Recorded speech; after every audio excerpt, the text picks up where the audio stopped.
G'day. My name's Alan Gamble. Welcome to another episode of Aussie Box Office Charts. Apologies for the late numbers. They are numbers I don't control. But diving into the top 5 for last weekend 28, we have Superman in top spot with $8.1 million. Dropping down Jurassic World Rebirth into second spot with just over $6 million in week 2, dropping 33% for a current total of $19.2 million. F1 sits at number 3 with another $2.9 million in its third week of release, dropping 30% for a current total of $20.2 million. How to Train Your Dragon drops down to 4th with another $2.3 million in its 5th week, dropping just 10%. This is the start of a trend we'll watch called the School Holiday Bump for a current total of $25.9 million. Smurfs moves up from 6 to 5 this week, with another $1.3 million in its second week of release, gaining 176% on its previous week for a current total of $2.9 million. Moving on to 6 through 10, the school bump continues with Lilo and Stitch pulling in $1.1 million in its 8th week of release, going up 45% for a current total of $31.9 million. Elio gets a 70% bump in its 4th week of release for another $800,000 for a current total of just over $4 million. 28 years later, with another $410,000 in its 4th week of release, dropping 43% for a current total of $6.4 million. Materialists is in number 9 in its 5th week, dropping 40% with another $231,000 for a current total of $6.6 million. And Karate Kid Legends gets a tiny bump by just dropping another 8% with $216,000 for a current total of $7.6 million. With the top 10 looked at, we do have an update to the top 5 openings with Superman, Minecraft Movie, Lilo and Stitch, and last week's Jurassic World Rebirth still sit at 1, 2, and 3. Superman enters this chart at number 4 with its $8.1 million opening, bumping F1 down to 5th spot with its $7.7 million opening, which knocks off How to Train Your Dragon. And that's what the current top the top of the charts, took the number 1 spot, 4th highest opening of the year. But how does that stack up against the other Superman movies? Well, the Australian releases of the other Superman movies looks like this. So it did well, but it's not the be-all and end-all of Superman movies. It's not the savior of the DC universe. It opened to $8.1 million. Man of Steel in 2013 opened to $8.8 million. And Superman Returns opened to just over $5 million. Now, when it comes to historical numbers, for the original Superman movies, we don't have those. Going back to historical reporting in Australia beyond 1992, is sporadic at best. So I have no records for the original Superman movies beyond that. 1978 is non-existent, and 81, 83, 85, I think there was another one. There's just no records. So we don't know how well it did, but this is what our modern Superman iteration looks like. And even adjusting for inflation, it doesn't change that much. The positions stay the same. It's still slightly higher than Superman Returns. It's still slightly lower than Man of Steel. And it's nowhere near Batman vs. Superman. But this is what we look like. But how does that stack up to the DC movies as a whole? Because these are some of the better performing DC movies. Welcome to the DC movie timeline. Going from the 90s through to the early 2000s. Then we had our 2010s to 2020 Snyderverse DC franchise with a couple of spin-offs. And now we have our current James Gunn era. Batman, 89, we have no box office data for. I can't find it. I've dug as deep as I could. Batman Returns, in 1992, opened to just over $2 million. Batman Forever. Now, this was a movie I forgot about until I pulled this chart together. Batman Forever did gangbusters. Not just in Australia, it did insane numbers everywhere. Not only did it open to $9.8 million in 1995, and it was the highest grossing movie in Australia in 1995, we get into some fun stuff when you adjust those numbers for inflation, because that is just slightly lower than The Dark Knight some 10 years later in 2008. But anyway, Batman and Robin in 1997 with its 5.3 million. Then we have things like Catwoman, Constantine. Batman Begins didn't open that well, but it was an unknown, right? No one knew who Christopher Nolan was doing a Batman. Then we have Superman Returns that released the following year. And then we had The Dark Knight. A lot of people had discovered Batman Begins since it released a couple of years earlier. And The Dark Knight opened to $12.1 million in 2008. Really big movie. When we had The Watchmen, Jonah Hex we have no numbers for. I don't think it got a theatrical release in Australia.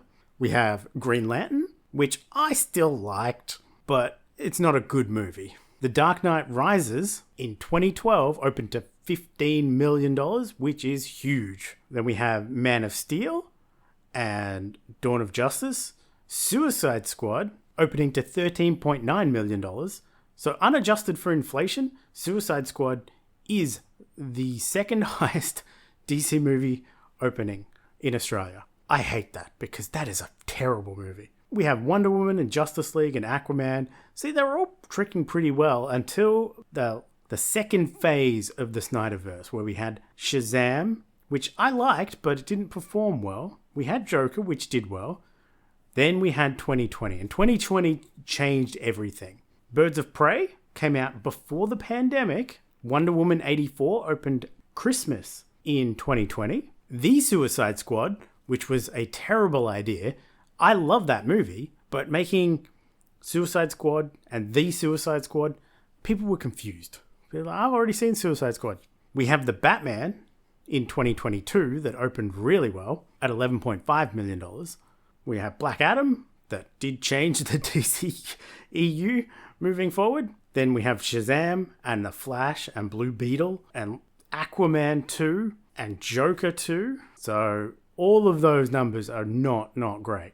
So in that sense, Superman, the new Superman, is DC's highest opening movie since The Batman in 2022. But it's a good sign, because if they go and see this, maybe they'll see the next one.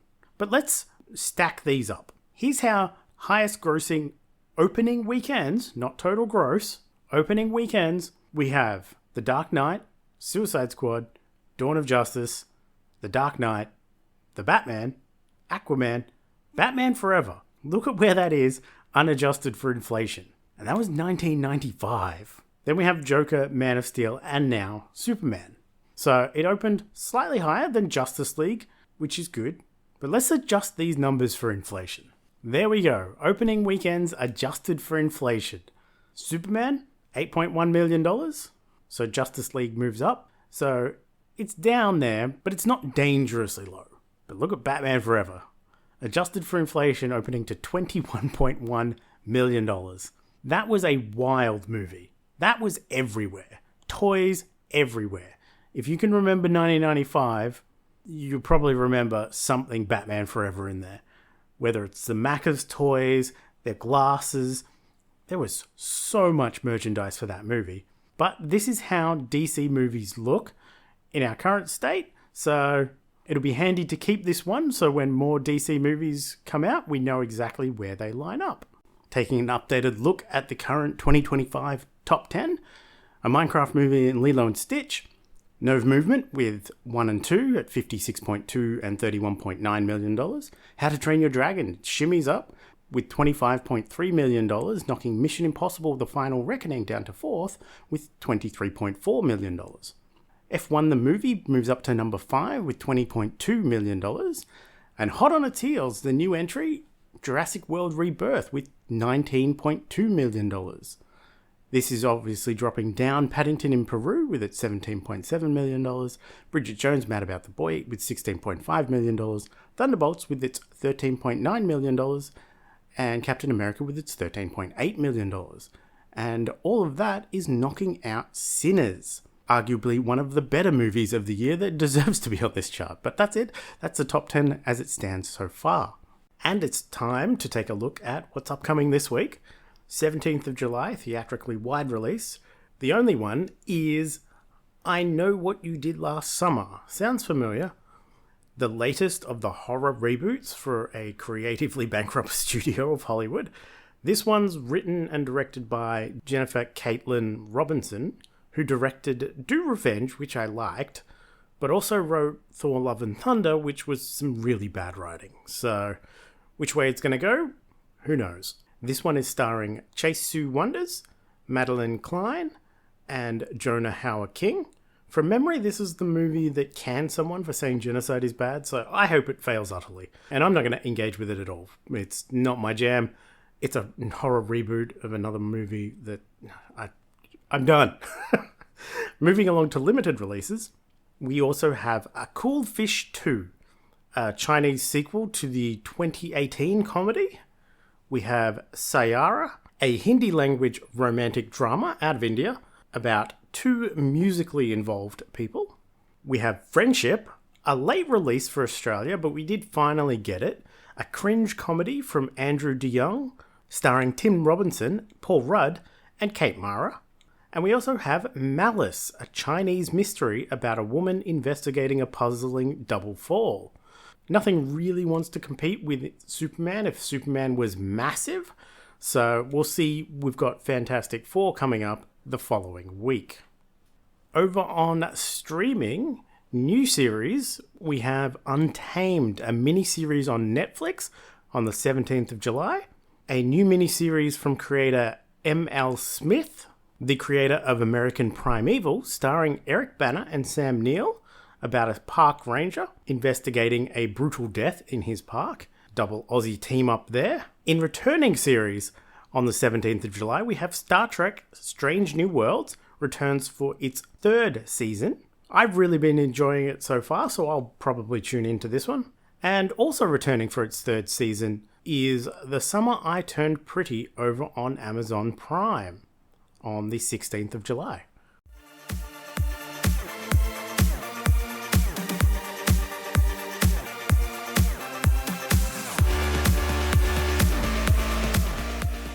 So, 5 movies for this week's theme of stage names. Let's dive into what I caught.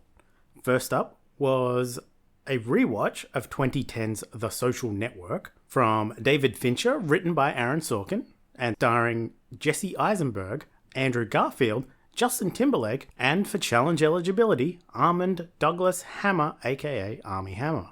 Now a fairly well-regarded modern classic, still holds up, and I decided to rewatch it since there's now a sequel in the works, written and directed by Aaron Sorkin. Knowing how Facebook is now regarded, it does leave an interesting impression. Since it was never a glowing portrayal of Mark Zuckerberg to start with, I'm interested to see where the sequel goes. Next up was the latest DC reboot, Superman, written and directed by James Gunn, starring David Corenswet, Rachel Brosnahan, Nicholas Hoult, and for challenge eligibility, Isabella Yolanda Mona, aka Isabella Merced. I had a lot of fun with this one. I love James Gunn's approach to superhero movies of setting the stage with comic stories that are just dumb and over the top as a baseline. Not without issue, but I've always been partial to a good Superman movie, and this is another one of those.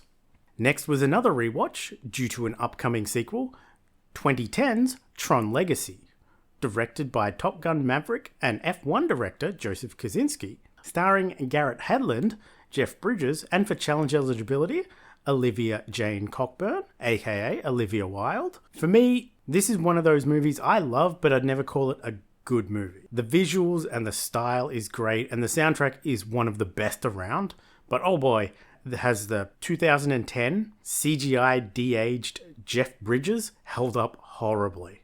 Moving on was But I'm a Cheerleader from the year 2000, directed by Jamie Babbitt and starring Clea Duvall. And for double challenge eligibility, Natasha Bianca Lyon Bronstein, aka Natasha Lyon, and RuPaul, Andre Charles, aka RuPaul. A romantic comedy about a gay conversion camp dialed to 11 in terms of absurdity and with flamboyant colours, super high levels of camp. I might not call it a great movie, but I can see it being a very important movie to a lot of people growing up with it, as well as it being a movie that knows exactly what it wants to be. finally was a rewatch of 2011's In Time, written and directed by Andrew Niccol, starring Justin Timberlake, Amanda Seyfried, Cillian Murphy, and for challenge eligibility, it's another one for Olivia Wilde. I've always enjoyed this movie. Simple but interesting take on capitalism, where people stop aging at 25 and are given 1 year to live, with the currency of everything being time. Fun movie as long as you don't dig too much into the details of how it works, where it would kind of all fall apart, but it's a really fun surface level movie. I put it in the same bucket as something like Limitless, which I also really enjoy, but if you scratch the surface too hard, it falls apart. Time to take a look at this week's Cinechums Movie Challenge of multiple roles. So actors playing multiple characters in the same movie, or characters playing multiple roles. We've got a few quite good examples, like Austin Powers, where he's playing the hero and the villain, Dr. Strangelove, Hitman, Keanu, Moon. So why don't we take a look at my shortlist and see what I'm looking at. My shortlist, I've got a few Supermans and Batmans because double identities. The Sting, we have things like The Fall or Breathless, From Dusk Till Dawn, and The Watchmen, so we'll see how we go. That's it for me this week. I do apologise for the lateness of the numbers, but they are numbers that I do not control. Not too much coming out this week that I'm going to catch, but if you're in the market for it, you know what's out there. So go watch more movies. I'm just going to probably watch more challenge movies this weekend to keep it low key because I'm not well. So, but that's it. Have a good one. Watch more movies. See ya. Bye.